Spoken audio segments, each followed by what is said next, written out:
It's time for From the Shortgrass, presented by UAMS Health, Orthopedics, and Sports Medicine with Trey, a golf podcast for those who love golf, struggle with golf, and just like to enjoy the outdoors and fellowship with friends, all while chasing a ball around, trying to put it in a 4 1/4 inch diameter hole. From the Shortgrass is presented by UAMS Health, Orthopedics, and Sports Medicine, and brought to you by Stevens Incorporated, an independent financial services firm with the freedom to focus on what matters most. And now, from the Shortgrass, here's your host, Trey. Welcome to another edition of From the Shortgrass, presented by UAMS Health, Orthopedics, and Sports Medicine. I am Trey. UAMS Ortho now open at the Orthopedic and Spine Hospital at UAMS Health.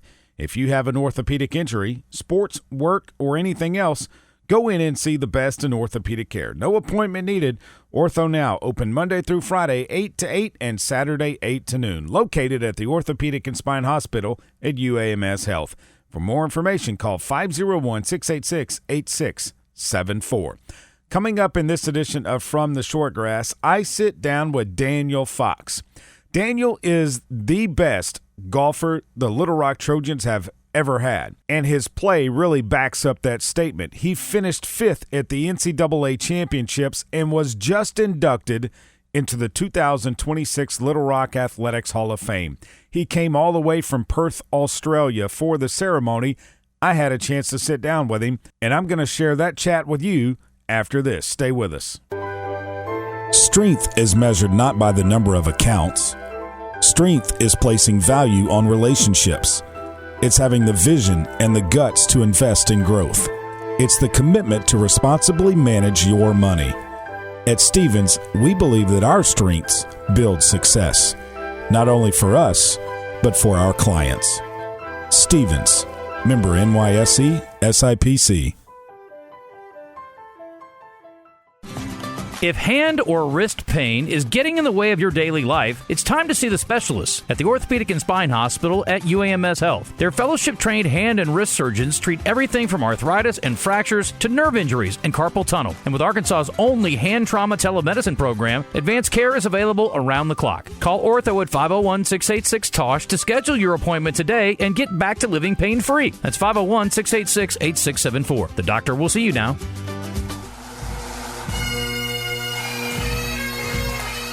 Welcome back to this edition of From the Shortgrass, presented by UAMS Health, Orthopedics, and Sports Medicine. I am Trey. Daniel Fox, the first time he ever left Australia was to come to college at the University of Arkansas at Little Rock. He had sent letters out to many golf coaches throughout the United States. He knew he wanted to come to the United States for college, and he had a couple of responses. One of them, Win Norwood, the head golf coach of the Little Rock Trojans. He offered Daniel Fox a great deal that he couldn't pass up, and so he decided to come be a Trojan. Daniel competed for the Trojans from 1998 to 2001 and captured the 1999 Sun Belt Conference Individual Championship and finished 5th at the NCAA Championships that same year. He also helped Little Rock reach their highest national ranking ever, number 20, during the 2000-2001 season. On the tee, Daniel Fox. Daniel, thanks for joining me on this edition of From the Shortgrass. Do you remember the first time you picked up a golf club and fell in love with the game? Wow. It was funny. Like the first introduction I ever had, my godfather was a member of the course that I joined when I was 12. And I remember caddying for him, and I thought, this is the most boring thing I've ever come across. So that was the introduction to golf, but not as a player. So I think I played some other sports when I was younger, and tennis and t-ball, baseball, that. And I think the individual nature of the game, so I was probably about 14, and then things started to develop from there that I fell in love with it. So were you self-taught, or did you get some instruction? Initially, I think everyone's self-taught. You just sort of, like I said, I played hand-eye sports, tennis and baseball and stuff. So a lot of that's similar, just different planes.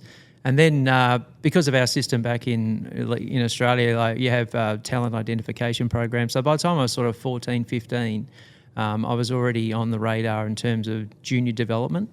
So then you start getting coaching and stuff like that, which is just, free, and it's part of the process.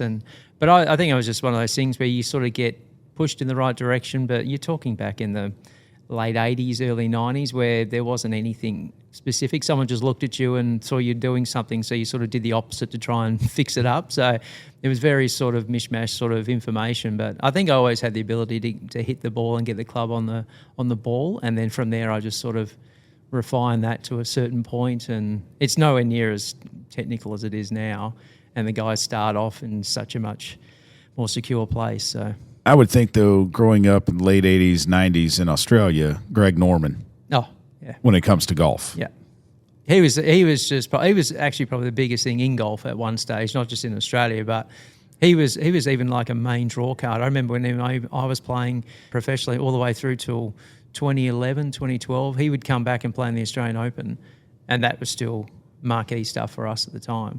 But yeah, like through that 90s period when he was, unbelievable, he was just heartbreaking. That nothing worse than 96. That's still, I think anybody that loves golf, that's just still just the most morbid Monday for us because of the time change when he lost out to Masters. Oh, that's just brutal. But yeah, he's an icon of the game for sure in Australia.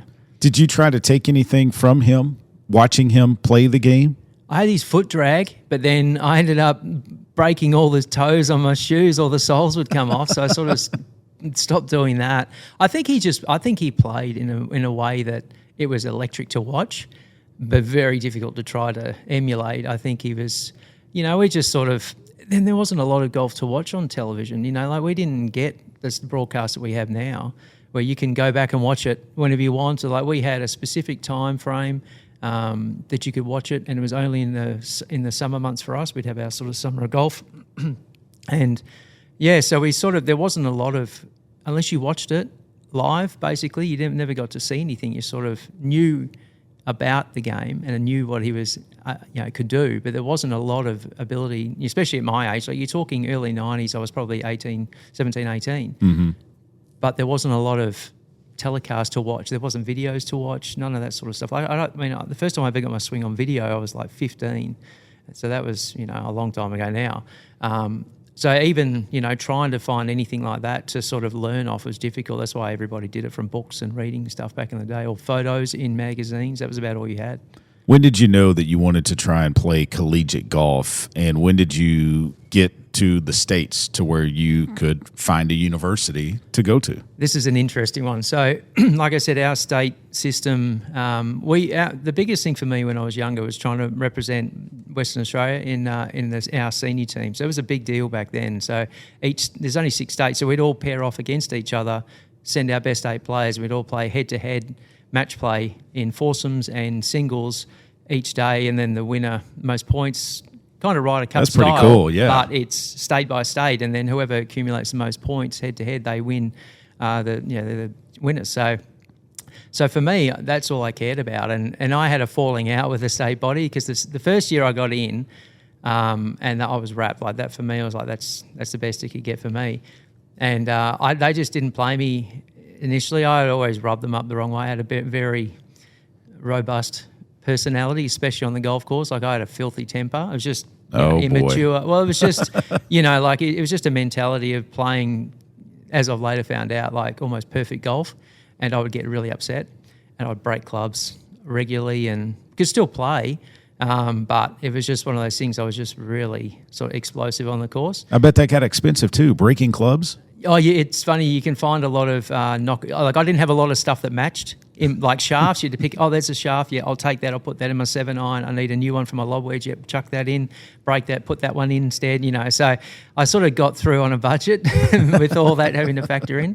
But yeah, so 97 they didn't pick me in the senior team. They had a Colts team, like a varsity, if you like, because my age group fell into that. And I was like, oh, no, I'm not playing. I said I should be in the top team. So I would always dabbled in the idea of coming to play collegiately, but like America was so far away. I'd never left Australia ever, never had a passport, none of that sort of stuff. So once I basically blew that opportunity to represent my state, I was like, okay, I'm going to have to look at this now. And this is all pre-internet. So we, photocopied like little resumes and packaged them up and sent them off in envelopes and things like that to prospective coaches. How many did you send out? Probably about 25 to 30. We just opened the Ping Collegiate Handbook was our little Bible, and we had a friend. My mum's friend had gone to university, 20 years prior to that, and he said, "Look," he just basically drew a line on the globe. He says, "You make sure you stay underneath there because it's going to be too cold. If you get above Arkansas and all that, it's going to be too cold. So don't bother. You're not used to. Like, we don't get snow where I'm from, so like sure. Even temperatures like this, like it's rare for us, and." So I was like, okay. So I sent them off to all these different schools, having no idea who anyone was. Not realising, so obviously the Razorbacks is like the big university in Arkansas, but everything back home revolves around our capitals. So Perth, Sydney, Melbourne, Adelaide, all that. So Little Rock, that's the capital. Okay, we'll send one off there, send one off to Arizona, all these different places. And that happened. One fell on Coach Norwood's desk, and he sort of liked the look of it, I suppose. And then, funnily enough, you'd know this guy, Jack O'Keefe. Oh, yeah. So Jack was playing in Australia around this same time. So this would have been in that summer of golf swing. He was playing in my home city and organised a meeting. And so I explained to him, look, I've sort of got this offer from Washington. There was an assistant coach from Australia that somehow knew, like who I was. And I said, I kind of like their offer and blah, blah, blah. And he's like, got back to coach, and then coach presented a really good offer for us because like we didn't have any money, and the dollar back then was like 50 cents. So every dollar I spent here was $2 back home sort of thing. So coach came back with an amazing offer, and I said, yeah, we'll go to Little Rock. And that's how I ended up here. Was that the first time you left Australia to come to Little Rock to school? Yeah, just directly, just same thing, same travel.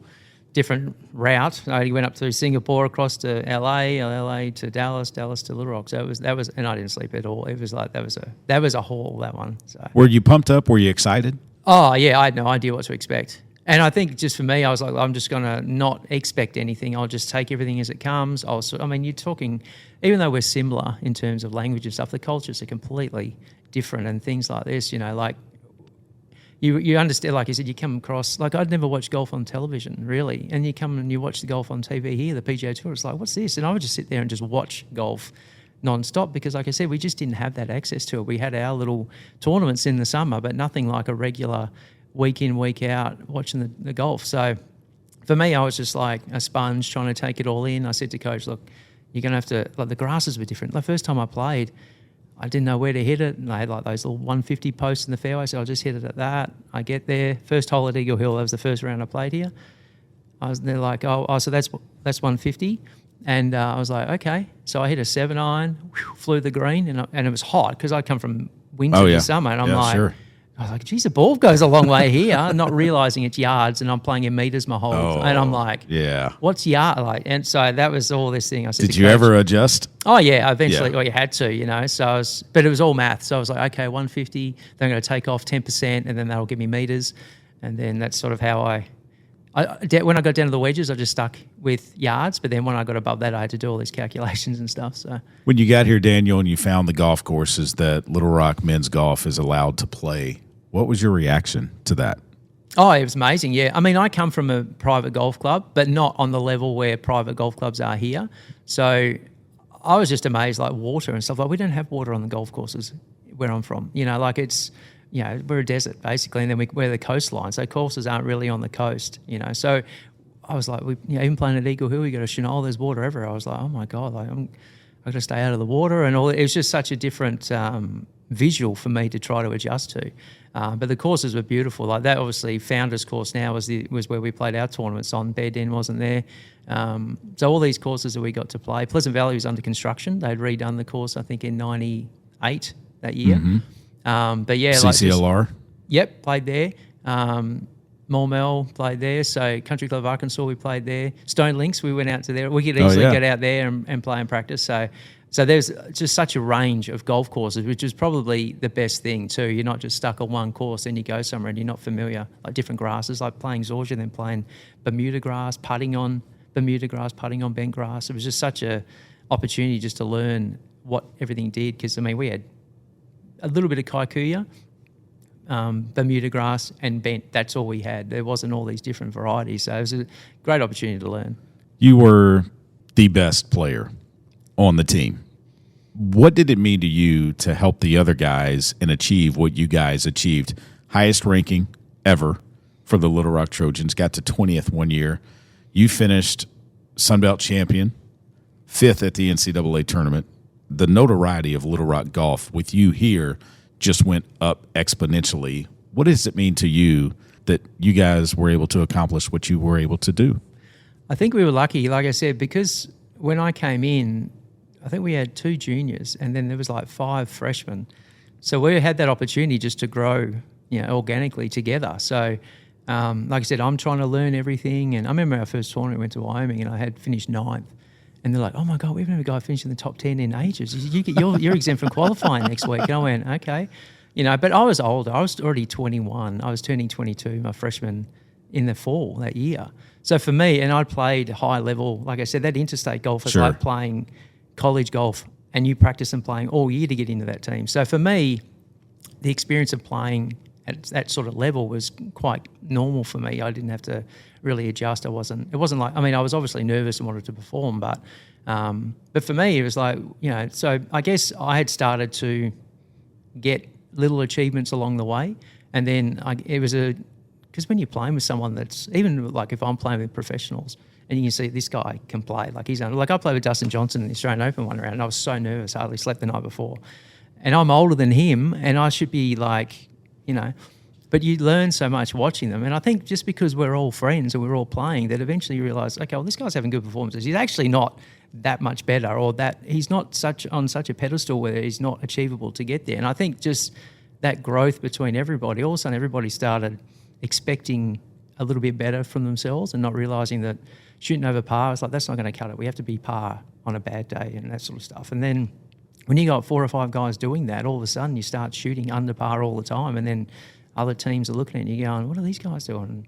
It was just happened to be that I'd play consistently well a lot, but you can't do it alone. Like you need 2 or 3 other guys playing well, and that's why we could just go on these runs and perform well. So yeah, you have 5 play, and you got to count 4. So you got to have some guys to pick up the back end. You can have one guy go out there and he can shoot a 64, 65. 62, whatever, but if you don't have the guys on the back end that can also get around even par 1, 2, 3 over, you're not going to win, right? Well, that's it. Someone shooting 4 and 5 over, you need someone else to be 4 or 5 under to cancel that out, and then anything else under is what you're after. But yeah, but like I said, we were fortunate. We had plenty of times where our 5th scores only 1 or 2 over par at the most.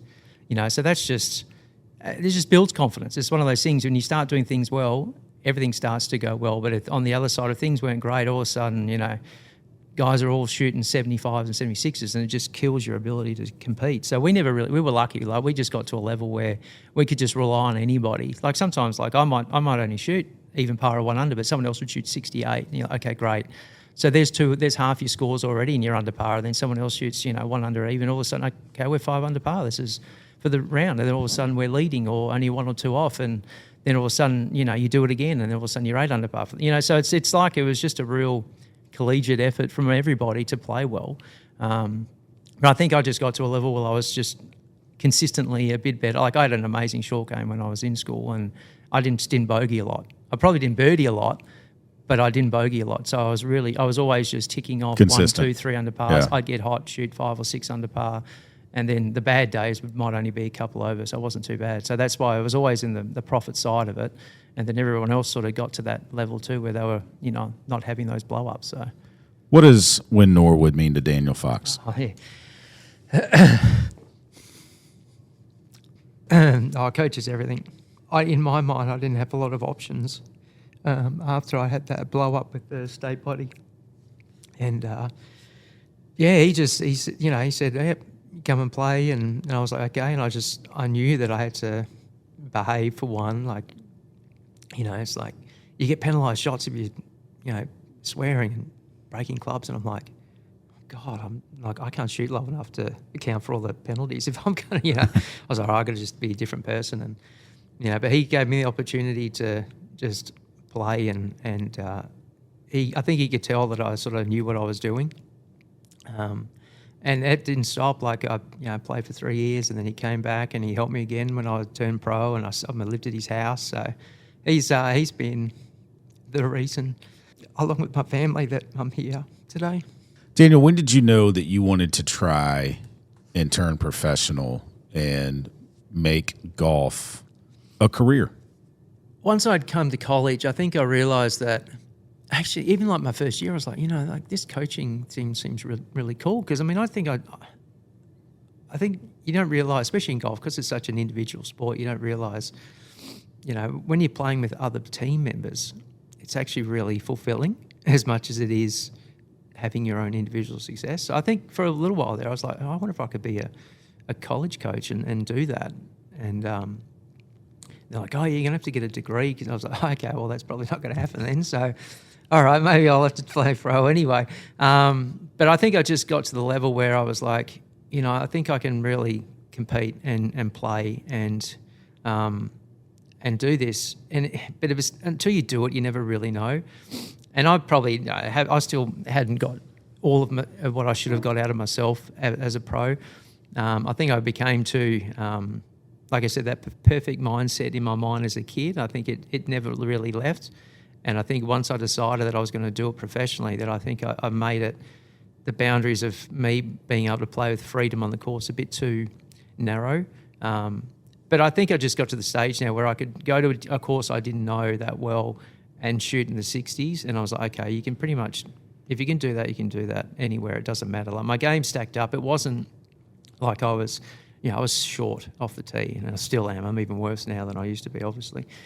But mostly, we had a dozen guys, and I was probably 10th in length off the tee. But I could hit the fairways. I could chip. I could wedge gamers. Excellent. So I was never really losing a lot of shots from poor play off the tee and that sort of stuff. So I knew that wherever I went, I could put that game plan into play, and I'd be able to extract, just competitive scores, and then if that just stacks up against whoever you're playing with, every level I'd been at, I'd always been pretty successful. So I figured, well, it's just another step, and you just have to, that's where you can get to. So you mentioned earlier you played with Dustin Johnson in the Australian Open. You couldn't sleep the night before. Who were some of the others notable golfers that you have played with? Oh, he's probably the best. I mean, I actually played with Nick Price. We had a tournament out in Fiji, and I got paired with him. And that was cool because he was probably... So he was with Norman, he was number one, and he was unreal. He was winning majors and stuff. And he, fiddled and stuffed around over the ball exactly the same as you'd watched on TV. And he still hit the ball good. But he was 50 plus, mid-50s, I reckon, when I played with him. But that was cool. I just picked his brain about just the course and stuff like this. But in terms of, like marquee names and people like that you play with, we just never got the chance playing a lot in Australia. I'd always toiled trying to Monday qualify and Corn Ferries it is now, trying to get in. So you're always playing with those guys that are up and coming. But yeah, I'd never really managed to get myself to a level where you're playing with the marquee guys because a lot of the time they just never came down to Australia. We were lucky that year because they had the President's Cup that year, 2011. That's why they were all there. Tiger was there, DJ was there, all those guys were down there. It was just by chance. I was in a 2-ball, I got paired with him. So otherwise, I really hadn't played with that many, but that was an experience for him. When you think of Adam Scott, what do you think of him? Oh, he's frustrating for me. Why? He's so good. If he could putt, he could win. He could still win now. And I've got friends that know him well and people that have worked with him, technically on his game. And I just look at him and I just think, he must have amazing drive to be that competitive and do all the stuff that you have to do now to get up and get going. And he's probably 4 or 5 years younger than me, but, like the weight room stuff he has to do, the stretching, the preparation and that, he's obviously, he's a pro's pro.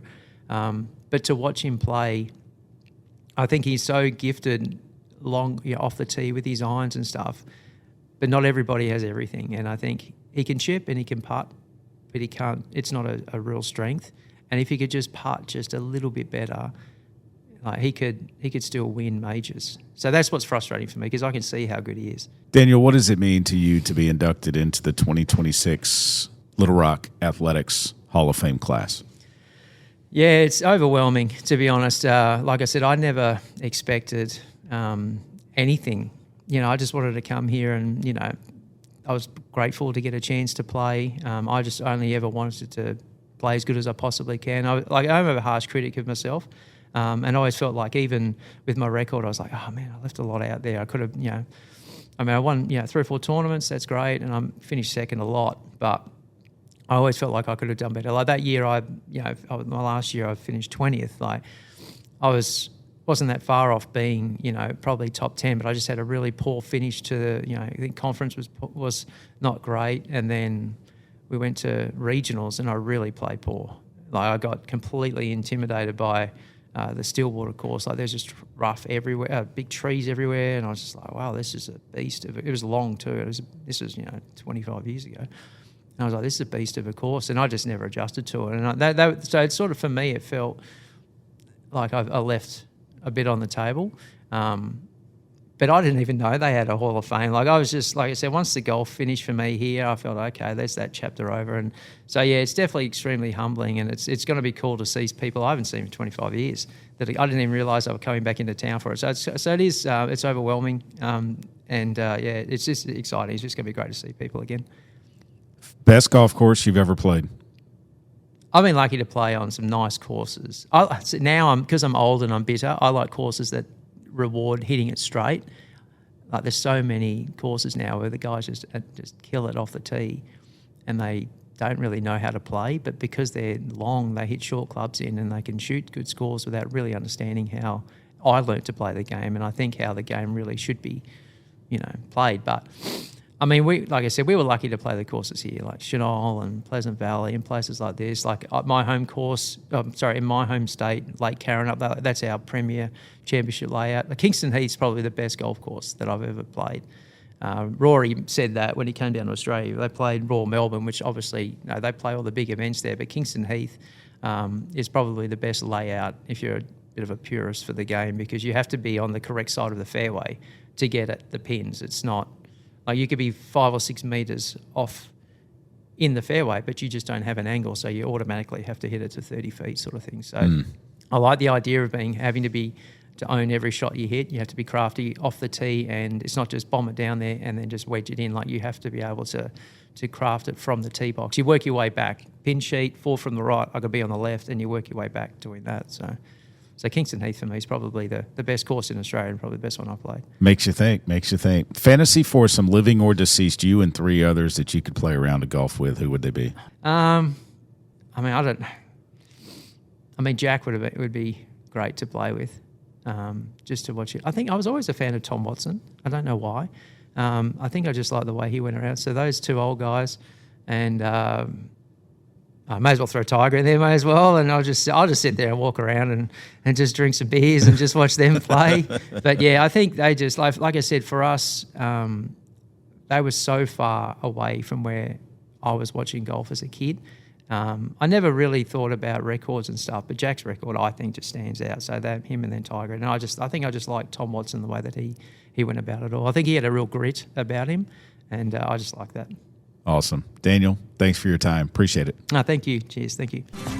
If hand or wrist pain is getting in the way of your daily life, it's time to see the specialists at the Orthopedic and Spine Hospital at UAMS Health. Their fellowship-trained hand and wrist surgeons treat everything from arthritis and fractures to nerve injuries and carpal tunnel. And with Arkansas's only hand trauma telemedicine program, advanced care is available around the clock. Call Ortho at 501-686-TOSH to schedule your appointment today and get back to living pain-free. That's 501-686-8674. The doctor will see you now. That will just about do it for this edition of From the Shortgrass. I want to thank Daniel Fox for spending some time with me on his trip here to the States. Did you notice that the United States Golf Association has put out their average golfer index? The average male golfer has a handicap of 14. The average female golfer has a handicap of 28.8. Do you know what state leads the way? Arkansas. The average male golfer has a handicap of 10.6. Arkansas comes in second in females. Not bad, Arkansas. Let's see what happens in 2026. Remember, when you find your ball mark on the green, fix it and a couple of more. And I hope to see you sometime soon from the Shortgrass. You have been listening to From the Shortgrass, presented by UAMS Health, Orthopedics, and Sports Medicine, a weekly podcast dedicated to the game of golf. This has been a presentation of the Buzz Radio Network in association with Majestic Cubby Productions.